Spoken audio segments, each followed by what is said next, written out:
is urging members of ASUU to get prepped up for a long drawn-out battle, because this will appear to be what some persons probably have described as a long walk to freedom. Incidentally, I'm joined by two gentlemen, both of them professors. First, from my immediate left here, I have the zonal coordinator of ASUU, talking of Professor Fred Sume. Yes. Thank you for coming on the program. It's a pleasure. Thank you so much. All right. And then, of course, there's Professor Julius C. Asede. He's the chairman ASUU Uniben chapter. Thank you as well for coming on the program. Thank you for having me. Good morning. Professor Sume here. We understand that even at zonal levels, there have been meetings in light of this strike action that has been here for a while now. What difference have this meeting been making so far? Well, at the zonal level, what the meetings entail is to act as a bridge between our national leadership and our branches, especially at the zone. We take the current situation, the discussion going with federal government, and then the happenings in our various branches in the zone. So that is the level of interaction for now. But principally, what is happening at the national level is what we term government keep them talking. No tangible issue. The issues raised that our members have to resume the suspended strike have not been addressed at all. If you recall, in 2017, the union was on strike, and government said, look, I know we have given you a lot of MOU not fulfilled. This time, we want actionable items. And they arrived at about 5 items that are actionable, according to government. And this they term Memorandum of Action, MOA. But as I speak to you, is the major thrust of the current struggle. What are some of those issues you just mentioned? Okay. The first is that there should be, government was supposed to release 200 billion in a year to revitalize the rot and decay in public university system. But government came out with a plea that the country was just coming out from recession. But to demonstrate goodwill, they are ready to bring out 20 billion. 10 billion to be released in September last year, and another 10 in October last year. That has not been fulfilled. Of course, as soon as this strike commenced, you heard government talking about the release of the 20 billion. Fine. That is aside. It's one of the issues. Then the second one, there have been shortfall in salaries of workers in the university. Where you are supposed to earn 10,000 naira in a month, can tell you 70% they are able to pay, or 50%. In which case, you go home with 5,000 naira. The total government address these shortfalls in salary. I don't see where people earn percentages of their salary. That's another one. Then there is issue of forensic audit of the 30 billion naira release for end allowances. End allowances to workers in the university. These are amount has accumulated since 2009 and is running into billion. The first tranche they released was 30 billion, and government said they needed to know how that fund was utilized in payment of staff for these allowances. And so they decided to set up a forensic audit. The union has been asking for the report of that forensic audit since 2013, such that the remaining areas can be paid, and then the subsequent end allowances can be mainstreamed into salaries, so that we'll forget the issue of arrears and all that. But I tell you, as we speak, that forensic audit report, we are still punching government to get it out. That's the other one. Then, in release of operational license for Nupenco, Nupenco is supposed to act as the PFA, Pension Fund Administrator, for staff in the university. So that will be exclusively for the university community? Exactly. You know, because you and I are aware of what goes on with so many PFAs in this country. You know, so fund deposited in those PFAs. So the university started twice to have its own PFA. And since then, government has been promising, we'll get you the license, and that's where we are. Then, the other is that the union asks government to provide a platform to engage visitors of state universities. Because what the union observed is that state universities are poorly funded. You go to all state universities in this country, all you see is tech fund building, needs assessment, even up to vehicle, up to furniture that we use in our offices. Refrigerators, fan, Come from federal government. provided by tech fund, which is a federal funding agency, an intervention agency for that matter. So in essence, the visitors of state universities have abandoned their responsibility of funding the universities they established. And more worrisome is that they are going ahead to establish more universities. So our union said, give us a platform.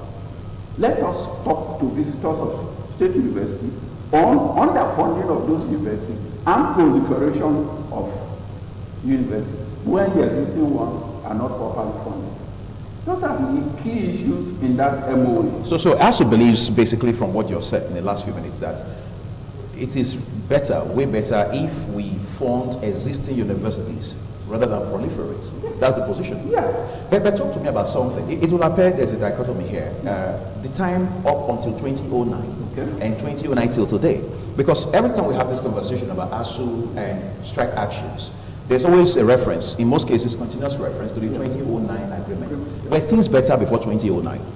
Yes, things were better, say in the 70s, in the 80s and all that. But the union witnessed gradual deterioration.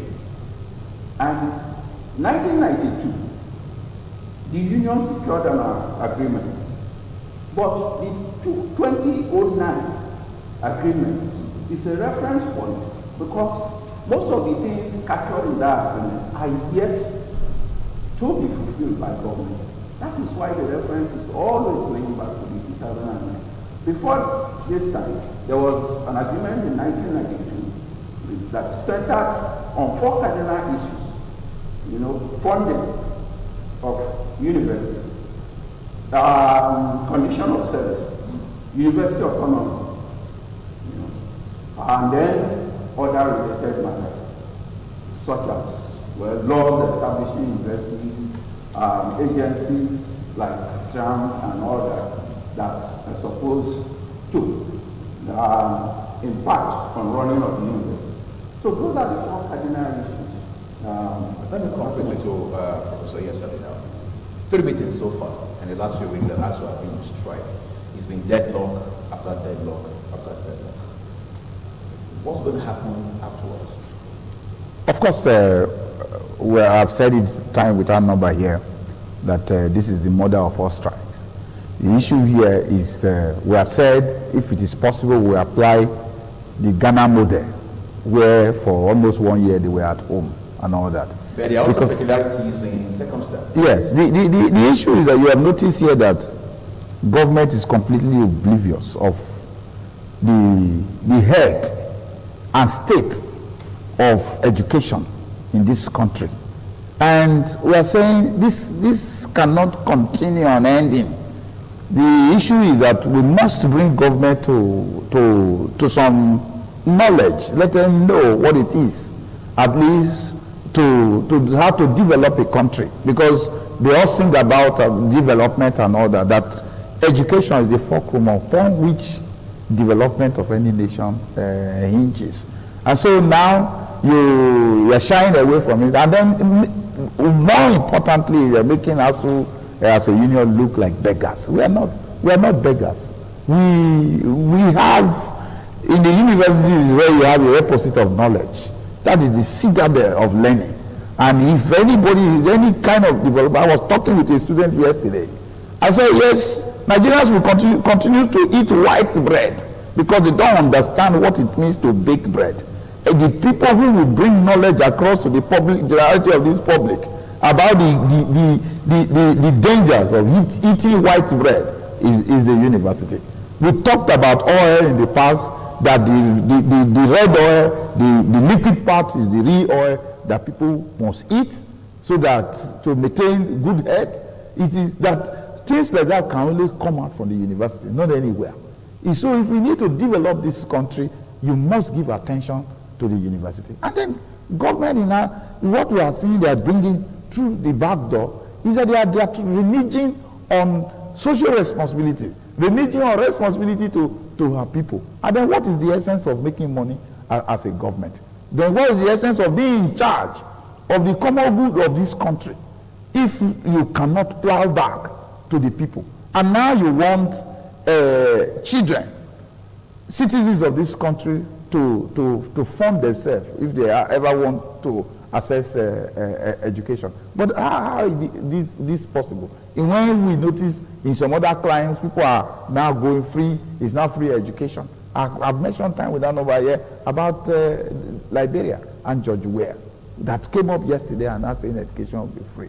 So until they are ready, that's what they are doing now, like my coordinator has said, is that keep them talking. We will be talking, we will wait for them. Let them keep us talking. But it's just to remind them that they are trying to make it look as if the only business in this country is politics. That when all of us decide to come into the politics, they won't do it better than me. Well, but people talk about constraints, the challenges they are also grappling with, especially as it concerns funding. Yes. What part of that is ASUU not comfortable with? Is there part of that ASUU doesn't find convincing? What constraint? Do you agree with the government has continually talked about oil price, for example, how that when the agreement in 2009 was reached, oil prices in the international market were doing way better. And now, of course, Nigeria had seen a recession in 2016. That, of course, took its toll. And down the line to 2018, the federal government is saying we are still recovering. Things will start looking up anytime soon. ASUU should understand with the government. ASUU should go back to work, go back to classroom, and then, of course, we'll have all of these issues sorted out. What's the crux of this disagreement? Is it because ASUU wants an immediate commitment from government, or ASUU wants to be convinced by government that at some point things will change for the better in ways that are tangible? We have a country where people are not ready to face facts. You and I know that is not the correct position in this country. The oil, noticed the downturn not too long, but then it also went up. The gains from the excess, where is it? Where are they? The gains of excess of crude oil sales and all, where can you locate it? But however, can I bring your attention to an issue? Yesterday, Skybank collapsed, and then all the subscribers to Skybank were defrauded, and then government came quickly, within the same day, changed the name of the bank, and then seeded 800 billion naira into depositors of the former Skybank were not defrauded because, of course, you have the regulators there, you have the CBN. Then that is what we are saying. The NDIC to ensure that funds deposited are secure. Yes, it's robbing Peter to pay Peter. Because what happened? Your same money, 800 billion naira, of public fund, was seeded into to keep Polaris Bank healthy. And the point is, how the Skybank collapse? Is it you and I? Well, we're going to have to talk about Skybank perhaps at another time. But I want you to talk about autonomy because you made allusion to autonomy a bit a while ago. Autonomy has been a long time coming as far as the university system in this country is concerned. Some persons, even amongst the respected professors like yourself, have said that it's not a reality, at least not anytime soon. Looking at the uniqueness of the environment in which we operate as a country, as a people, then of course as academia. What must we do differently to ensure that universities become autonomous in this country? Yeah, I think there is some misconception when government talks about autonomy. The autonomy of the university that it should be able to regulate itself. Okay. We don't have that yet. Yes, we don't have that yet. It's about regulating itself. It's not about funding itself. You know, universities are funded everywhere by government. You go to any civilized country, there are grants all over for you to pursue research and all that. There are certain researches that are targeted, government brings forth, and these are conducted in the universities to enhance development. You and I know that today the world is knowledge-driven. Right. The economy is knowledge-driven. It's all about knowledge. And we are saying, position our universities to be able to compete in the global knowledge-driven economy. You look at our country, the rich or the political elites, let me use the word, their children are educated abroad now, leaving the poor masses to what we have in the country. Tell me, what is the difference between a political elite and the worker in Nigeria? The workers are the ones producing the goods. And then the funds that are generated from the workforce are administered or embezzled by these political elites who send their children with the sweat of the worker abroad to train, leaving the country educational system in comatose. That is where the problem is coming from. That is where Nigerians need to come in and say, in any civilized country, workers are treated nicely, pay their wages as when due, and the government respond to the dynamics of the economy. Not necessarily waiting. You heard recently, there was protests against an increase in tax, fuel tax in France. What has government done? They receded. Let's talk about it. It does not snowball into a strike. But we have an irresponsible government in Nigeria who will always wait for the matter to get to a strike, industrial action, before ever calling you to discuss.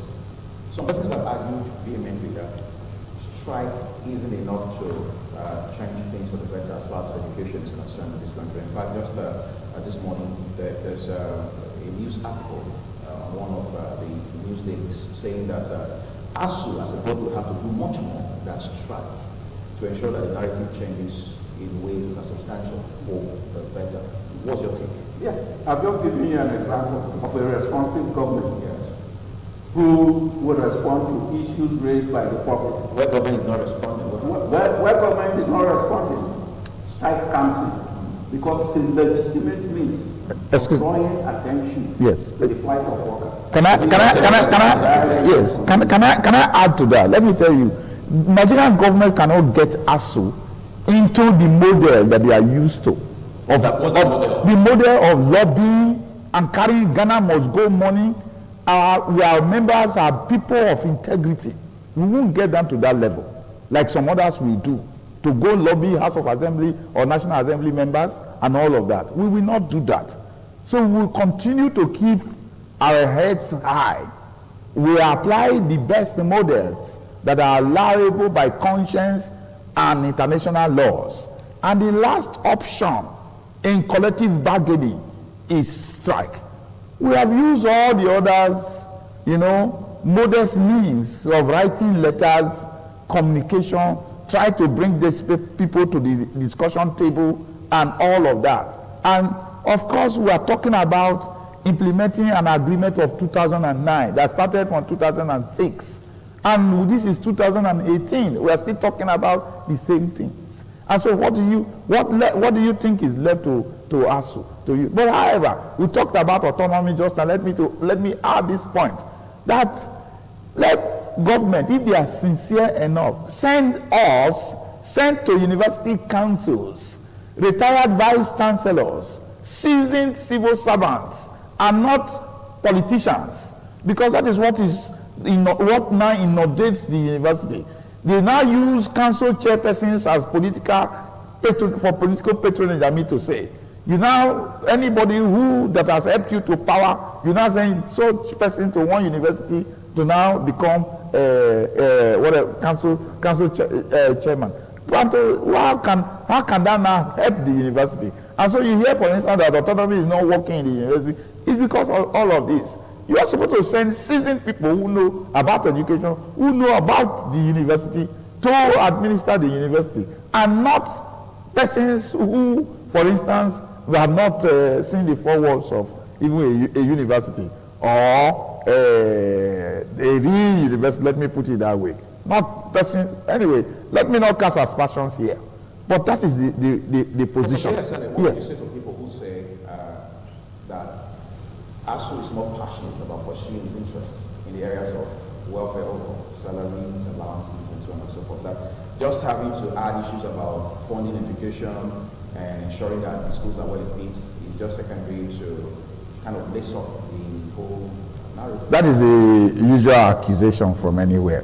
You give a dog a bad name in order to hang it. That is the kind of persons, for instance, ASUU over the years, from time immemorial, has always pursued the know that the environment in which we do our job must be good, must allow us to be able to deliver, optimally our responsibility as university teachers. Of course, who are you as a lecturer if you don't have research materials to work? We come in contact globally. Do you remember that the name university came from universal? We are not limited to Nigeria.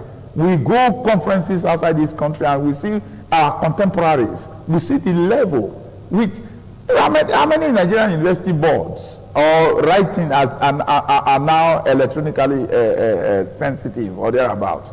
But in many climes, for instance, you click on a writing board now when you are in the world. You can show students in class what is happening in some other parts of the world. But how many Nigerian universities have this? So we, first of all, we talk about our environment, but however, of course, we will not continue to slave in time when we work. We are also against slave labor, and so we talk about that. And you and I, are we not in the same country?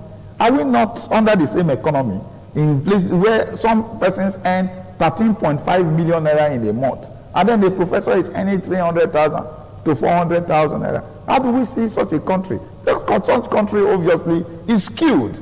That is what it is, because in the 60s, after the president of the country, the chief justice of the federation, the next is a university professor. And so what are we having these days? That somebody who goes into politics with a primary C certificate now earns more than a professor. Is such country not skewed? And when you have that, then the energy level of such a country is so, it will be so high. And when the levels are so high, then there is destabilization. At what point did the system get so skewed? Okay. To the point that now things have taken a downward spiral. Oh, of course, when the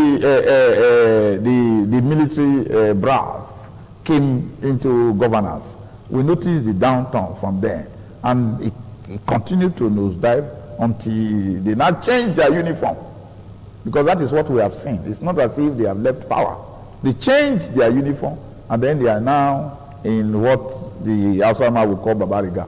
And so that is what is happening. Let's talk about redemption for the education sector before we tie up on this discussion. But let me come to Professor Sume again. A lot of persons would argue that Nigerian universities are not competitive.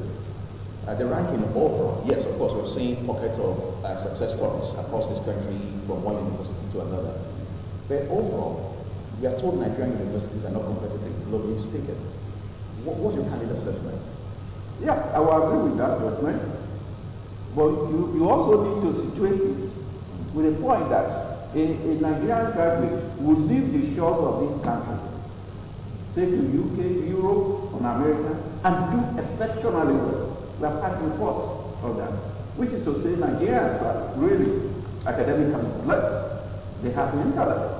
But what is lacking back here is the enabling environment.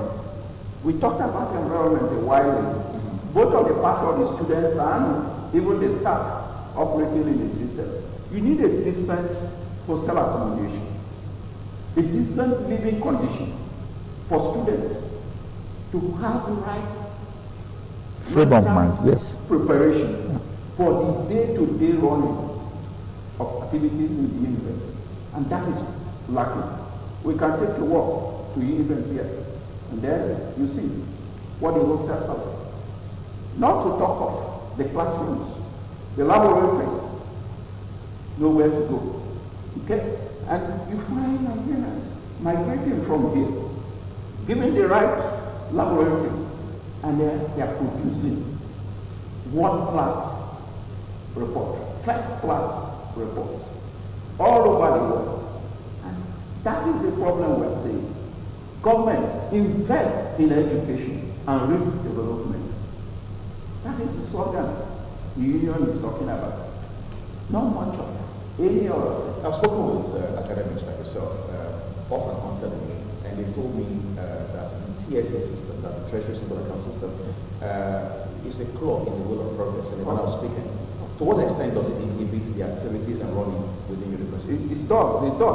Because the government believes that payment of salary is just the only activity in the university.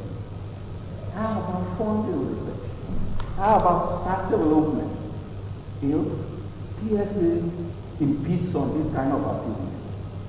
You know, there are no room for adjustment.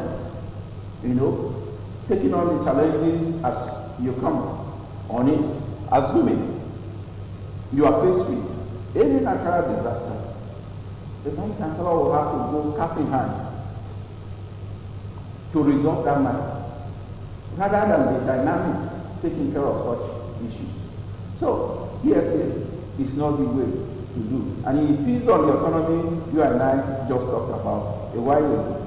You know, allowing the university to revolve itself. The university is community-based in its approach, you know. And so, the issue, when you allow that community-based activity to work, especially just like it was in the 60s, you find that without politicizing the affairs of universities, because it's gradually creeping in, you know, and then there's erosion of part of some communities and all that. They are supposed to synthesize ideas and come out with the right path to address any challenges facing the university community. Let me say this, that universities are established first to provide high-skilled manpower and then to provide community service through the provision of those high-skilled manpower and research output. The society is supposed to be upgraded, lifted beyond where it is. But if we talk about that, our government is even more interested in relegating our university to entrepreneurial level. That is what is going on now. They are receiving funding, aids, loans from these neoliberal agencies outside this country, all to drive entrepreneurship. You ask yourself, when is Nigeria going to send its men to space? When is Nigeria going to prospect and refine its own oil? When is Nigeria going to build its own steel and produce vehicles? When is the country going to possess its own cocoa or any other natural endowed resource in this country? When is Nigeria going to do that? If you can't invest in research, you can't invest in education, especially at the tertiary level. I've spoken with lawyers, just even this week I spoke with a lawyer, and he said that ASUU is not exploring legal channels to pursue its course. Is there any truth in that? I won't say that is basically it. But you and I know. There's some truth in it. There's some truth in it. You could explore legal means. Right. But you and I know the legal system in Nigeria. You can be in court with government for the next 50 years. They will be having strike now for decades in this country. Of course. But the strike has yielded some tangible results. So to place them side by side, strike and using legal means, which do you think will be more effective? Also? The strike option will be much more. Look, nobody will listen to you in government now. Go to court, you'll be there with government. Yes, what I wanted to do is to advise the public about talking about that ASUUs are interested in themselves, that they are using funding to just cover up, to let them know what government wants to do to the citizens, to children of this country. What they want to do is that they want to privatize everything, including education, so that at the end of the day, only the rich can go to access education. For instance, the model that the chairman leading the government team, negotiating team to ASUU table is saying is that they are going to give 1 million naira to Nigerian students, then 700,000 will be paid straight into the university coffers for tuition, and then 300,000 will be given to the students. And that 700,000, I mean the 1 million will be given to children of this country that at that tertiary education level, whether in the private or public. So at the end of the day, government wants to now, when you finish, you now pay back the loan with 5% interest. At the end of the day, government has now hands off education. Like we said before off air, we have said at the end of, when they finish with education, they will progress into health. And then you will now ask, then what responsibility do you have to the people? If we are not saying, okay, you can't fund education, and we have seen even good roads, we have seen electricity and all of that, we now can say, okay, maybe government is making sense. But here, nothing at all. Let me tell the public that what they want to do is that popularize the public universities in this place, send their children abroad. At the end, these are the people who will not come, because they will not tell you. What they will tell you then is that Nigerian universities are not, of course, we have seen the ranking, and so cannot produce good graduates. So only those ones who schooled outside here are employable. So at the end is that even graduates from Nigerian university will not be employed. And so their children that were sent abroad will be eventually the ones that occupy the job space of this country. So that is where we are progressing into. Because if you just look at all the models that have been put before us, that is the strategy. UNESCO. The point is this. Yes. The point is this. Government cannot say they don't have fund for education. Why? You look at the political elites, all their children are outside. You and I know the cost of education outside. Okay?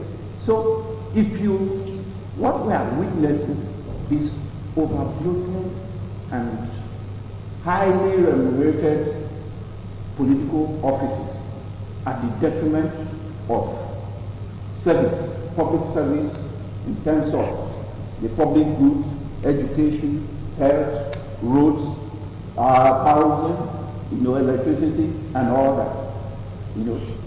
Funds that were supposed to go into all these sectors have been, revolving around these offices to the point that they have so much to build houses outside, even for their children, educate their children outside, seek medical holidays, tourism. As we speak, the Minister of Labor and Employment, Dr. Ndidi, who's supposed to be negotiating with the union on the current struggle, went on medical tourism.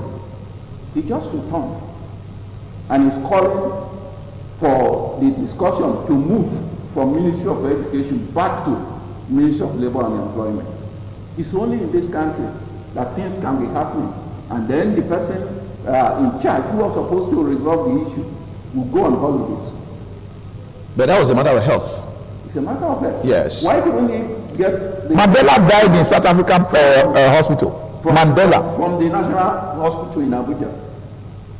If things are doing well. But I was just going to ask Professor Yasale. Yes. UNESCO strongly recommends a minimum 26%. Yes, of budgetary allocation on a yearly basis. Yes. We understand Nigeria has never done that. Nigeria has never hit that threshold as well. It did even from 10 to 6. Exactly. We are continuing. But if we had met that minimum standard, yes, would things be much better? Could we have said Uhuru by now? Yes, obviously. Can you imagine the difference between 6% of this year and 26%? Look at the gap. So why would things change? Oh, that is what we're asking. That is what those who knows.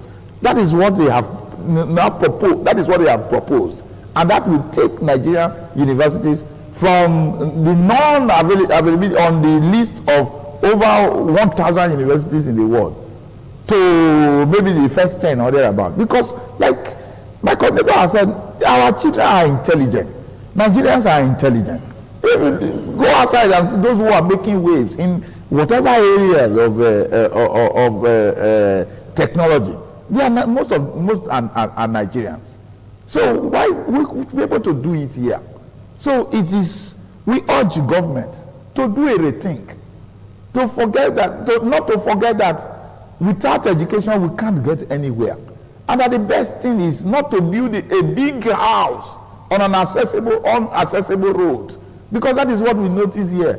That is why I've said that this country is skewed, because a white man will go and put a small house on a very fantastic environment, and it is healthy. It's over 100 years and it's still living. But Nigerians, you go and build a mansion in a slum that you cannot access. All this is because our people are not educated. All is because we have not been able to come to terms to know that we one day will die. Nigerian government and their functionaries should do it. Let me ask you this again, Professor Yasale. A number of persons have expressed their discomfort with the this development where we have proliferation of universities, especially by state governments. Yeah. They are strongly recommending that we stay with the existing universities, plow funds into them, yes, rather than continue to replicate universities. Yeah. But some have also conversely argued that we have tiny population. People are having children every day. Demand for higher education, higher learning is increasing on a daily basis. And as such, the more universities we have, the better for us. How do we establish a balance in this narrative? Okay. Yes. The issue is, quantity is not the answer, but quality. In this circumstance? Yes. When you enhance the capacity of existing universities, they will be in a position to admit more students. Let's take, for instance, the university in Egypt, the University of Egypt in Cairo, takes about half of the student population, all Nigerian universities put together. One school. Just one. So you begin to imagine what you need is capacity building. Once the equipment are there, and more students can be accommodated in Nigerian universities. And secondly, I think a country that is ready to move forward, by now, we should be thinking of research universities, dedicated research universities, to take on the challenges of the nation. We want our first automobile or aircraft. You have some centers of excellence within these research universities who will go into it, and there will be funding for it. But that is not the case, because our leaders are not interested in the development itself, because they can easily run to any of the European countries, China, the American, to get services. But how long can we continue to obtain services? And that is the bane of our economy. Because once those countries tighten things, we go running. And that was the cause of our recession some time ago. Because we are not producing, we are only consuming, even to the smallest item in this country. And let me quickly add this. The 26% you talked about. Witness what happened in Ghana. And then this small country somewhere in East Africa, I think it's, can't get that again. But in Ghana, you saw that the increase in the allocation to the education sector manifested in Nigerians sending their awards to universities in Ghana. You know, down there in Kigali, it was the same thing. You know, because they invested heavily in education. Rwanda. The whole thing turned around. And now, people are migrating to that East African country. So, clearly, our government needs to make a U-turn and invest in public goods enterprise. And I say public goods in education, not only education, in health, good roads, infrastructure. That should be the way to go. So stretch the question you asked last. Is it easier to establish a new university than expanding an existing one? I guess you should tell us that. Of course, all of us know, as an adult, that it is easier to expand an existing university than go build a new one. What our functionaries in government are doing is that they think that university becomes another apparatus for political patronage. You come up, you want to develop your village, you must go there to establish a new. Look at small Ondo State here. You have Adekunle Ajasin University at Akungba. You have Ondo State University of Science and Tech in Okitipupa. You have another medical university in Ondo. Then, of course, there's a federal university, FUTA, at Akura. You look at all of this. Even thinking of establishing, the current governor is even thinking of establishing, even Rufus Giwa. Yes, yes. You understand? You know what happened? Rufus Giwa is a polytechnic. Yes. You know what happened in our own state here. But just look at all of them. You have, federal university in all the states of the federation. If those are even expanded, it's enough to absorb Nigerian children. It is not by this proliferation that will absorb our teeming population. Far from it. Professor Asale, yes. Proliferation, yes. To put it, we also increase the running costs. That's obviously now. From government. That's having principal officers in this university, like, those you mentioned. You have principal officers, vice chancellor, deputy vice chancellor, registrar, bursar, librarian, multiplying. Increasing cost. So there is demand for resources. Yes, increased cost of running. Increased cost of running. Professor Asale, yes. when you look at our education policy, or when you think about it as it stands today, what aspects of it give you concern, sincerely? Because some persons have said that if we must get it right beyond all of these strikes and also asking for certain things to be able to change or improve on the way universities are run in this country, we will also have to, in some way, rejig or tweak our education policy. Yeah, I'm sure that... Is that a pressing need? It is, because, a while ago, I talked about consumption of white bread. Right. People were concerned about our health, and yet these issues are not being taught. And they may not be taught because of the kind of course contents that you have maybe in the universities. Till now, I don't expect that the public here will not know that white sugar is not too safe. If you go to some other clients, what they eat is brown sugar. Sugar can just easily be processed from crushing sugar cane and evaporating on a pan. You have sugar for the home. If you go to some other countries, you find that is the way they are sold in the market. Earlier in the 60s, our people have this pyramid type of salt, which is sea salt. If you go to harvest water from our salt water from the ocean, you evaporate, you will get heavy salt. But all of these are not, developed in this country because of our type of curriculum. It has to be. We need to change all of this.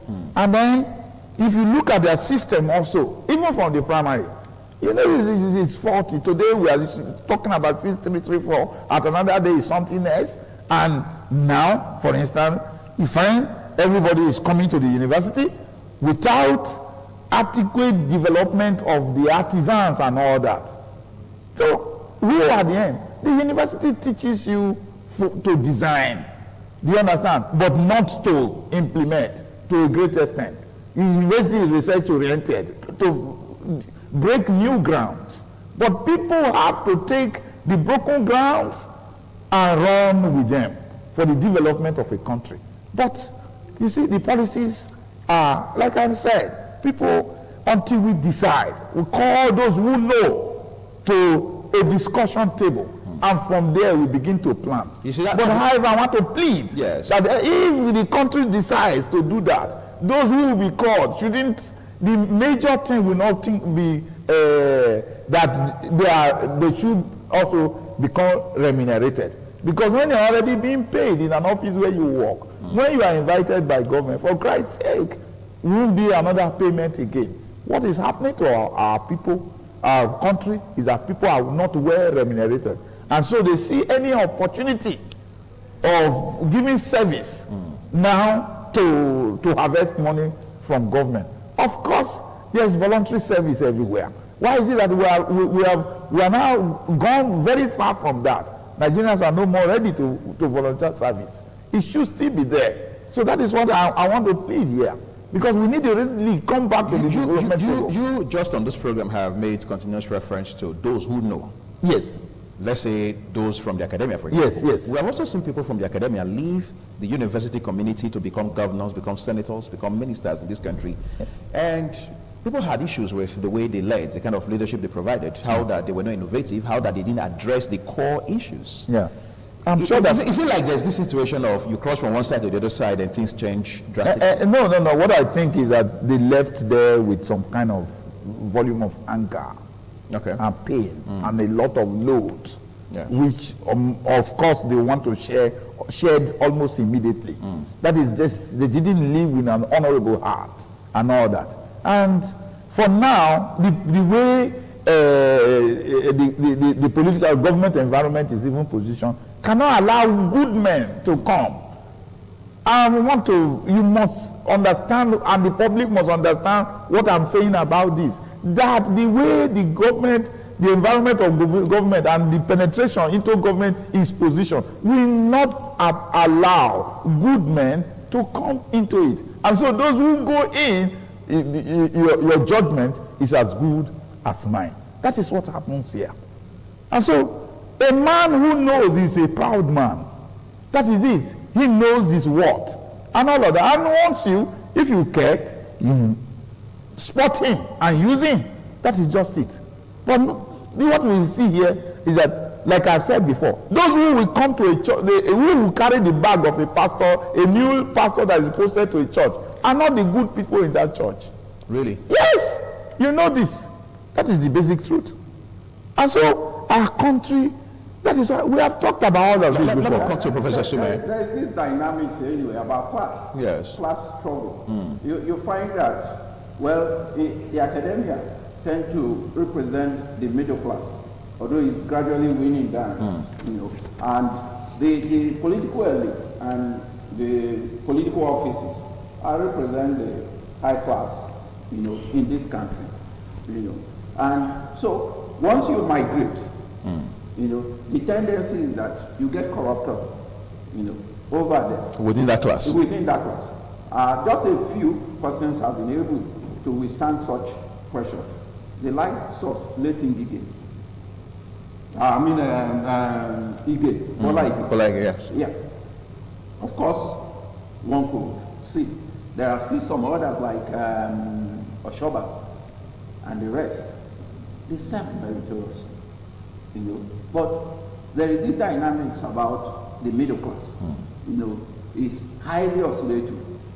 You can join the bourgeoisie, or you continue to struggle for the working class. Just before we leave now, your national chairman, I mean ASUU national chairman, Professor Biodun Ogunyemi, President. Yeah, exactly, president, I should say, has said that members of ASUU should get ready for a long battle. What is the message in that? The message is that government is just playing to the gallery, to the public. Regardless of all of the meetings? Yeah, pretending to be discussing with the union without going into the core issues that resulted in this strike. These meetings, for a large extent, has been talking about the need to allow Dr. Wale Babalakin chair the government team, which our union has said it has lost faith with Dr. Wale Babalakin's chairman of the renegotiation exercise. But government kept appealing and appealing on sentiment. The union provided a classical basis for saying that it's not interested in discussing with Wale Babalakin. For instance, you are facing a court and you feel that the judge is biased, might not give fair hearing. You have a right to protest. And usually, another judge is seconded for such exercise. Wale Babalakin, for one,